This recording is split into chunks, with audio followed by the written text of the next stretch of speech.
Béninoises et Béninois, mes chers compatriotes, Bertin Kohovi est mon nom, cher Bokoukoui. Je voudrais que vous me permettiez de vous souhaiter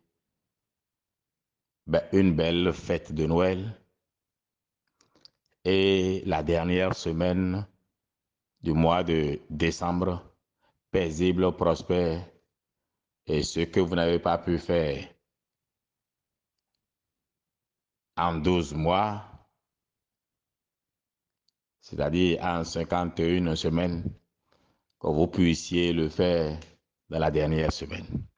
Chers compatriotes, je prends parole pas pour défendre un homme, non, mais je prends parole pour justifier un homme. Je vais parler de Moïse Kérékou. Moïse a ce que très peu de Béninois ont. Il a un nom, Kérékou. Moi, le nom Kohovi, là, il faut que je travaille pour lui donner une valeur politique. Mais quand on entend Kérékou, c'est un référencement.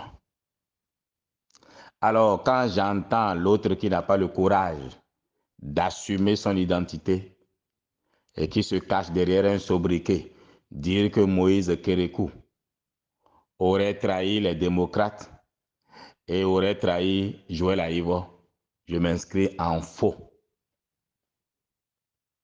Les démocrates ont coopté, ont démarché Moïse Kérékou parce qu'il leur fallait avoir une légitimité à travers le nom Kérékou. C'est aussi simple que cela.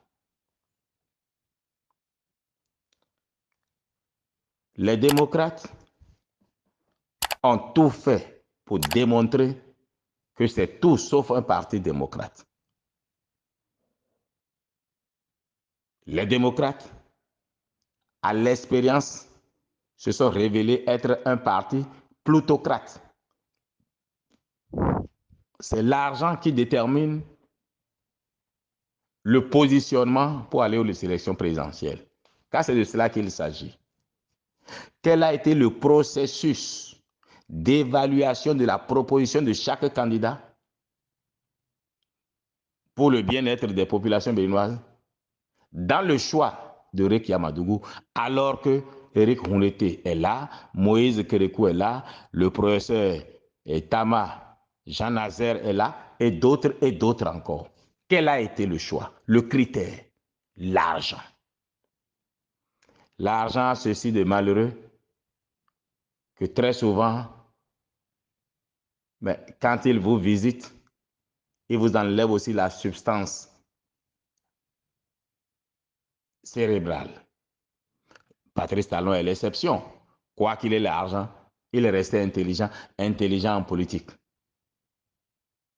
Mais quand vous prenez la plupart de ceux qui sont entrés en politique par l'argent, je ne voudrais pas dire que ce sont des cons, mais ils finissent toujours mal, ou plutôt souvent mal. Hélas. Alors, dire que Moïse Kérékou a trahi les démocrates, c'est faux.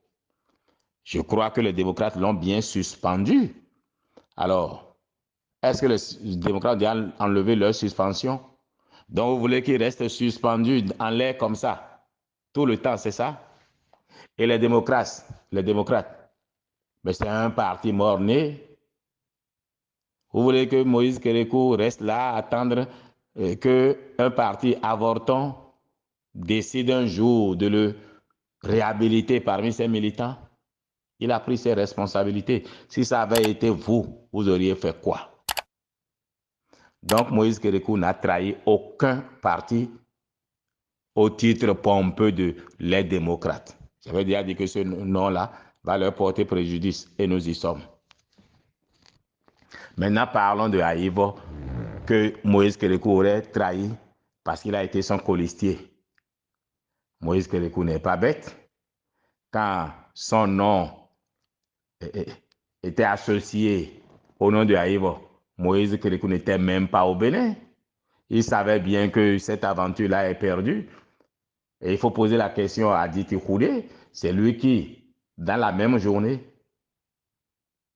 je ne sais pas quelle alchimie, nous a fait proposer ou bien découvrir 3 colistiers pour Aïvo. D'abord un vers 10 heures, un autre vers 15 heures, et Moïse Kérékou le soir pour finalement aller déposer le dossier. Mais qu'est-ce qui s'est passé? C'est parce qu'en réalité, ceux qu'on a pris, le premier, le deuxième, n'avaient pas leur dossier, n'avaient pas un dossier déjà prêt. Et l'urgence du dépôt des candidatures a fait que le choix a été porté sur Moïse Kérékou, qui a été un colistier par défaut. Parce que, observez bien la caméra, au moment de déposer le dossier à la Sénat, avez-vous Moïse Kérékou aux côtés de Joël Aïvo? Parce qu'il n'était pas au Bénin. Donc, Moïse Kérékou n'a trahi personne. Au contraire, il a permis à Joël Aïvo d'aller au bout de son ambition d'être candidat. Aïvo n'a jamais été candidat pour être président. Il a posé sa candidature pour pouvoir être candidat, ce à quoi il a même échoué. Donc, dire que Moïse Kérékou a trahi Aïvo, non, c'est faux, il n'a pas trahi Aïvo. Il a permis à Aïvo d'avoir un dossier tel que la loi l'exige, et au moins, durant quelques jours, qu'on dise qu'il est candidat. Et après, n'ayant pas eu le parrainage, il a été congédié par Koutré et par le président de la Sénat, Emmanuel Tiando. Alors, donc, ce n'est pas l'appel de s'en prendre à Moïse Kérékou. Chacun suit son destin. Ceux qui veulent rester démocrates, soi-disant, mais qui le restent.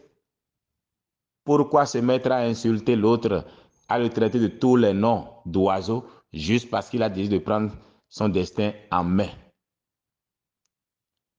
Ce n'est pas à moi de défendre Moïse Kérékou, mais j'ai trouvé ça maladroit. Quand quelqu'un cesse de rester dans cette posture d'opposant maladif, encore que Moïse Kérékou n'a jamais été un opposant maladif, vous n'avez jamais entendu dire quoi? Il a pour lui dans son cœur, il a estimé qu'il n'avait aucun avenir à se fourvoyer avec des gens qui ont créé un parti morné, et il a pris son destin en main.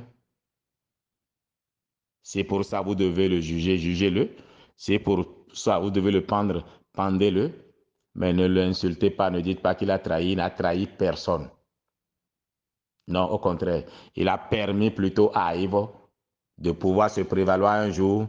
J'ai failli être candidat parce que j'ai déposé ma candidature. J'ai déposé un dossier, incomplet certes, mais j'avais un colistier. Donc il a permis à Aïvo de pouvoir se prévaloir un jour qu'il a été candidat à la candidature. Il a permis aux démocrates de l'exhiber un peu partout comme trophée de guerre ou un Kérékou avec nous. Non, c'était un marché de dupes. Les démocrates ont pris Moïse parce qu'il s'appelle Kérékou. Et Aditi Khoudé a pris Moïse parce qu'il s'appelle Kérékou. Et surtout, lui, il avait un dossier complet, prêt à être déposé à la Sénat. Si quelqu'un a trahi quelqu'un, les démocrates ont trahi Moïse Kérékou. Si quelqu'un s'est trompé de lutte, et là, c'est Joël Aïvo qui, après n'avoir pas pu être candidat, mais qui peut continuer par organiser une fièvre pagailleuse dans le pays.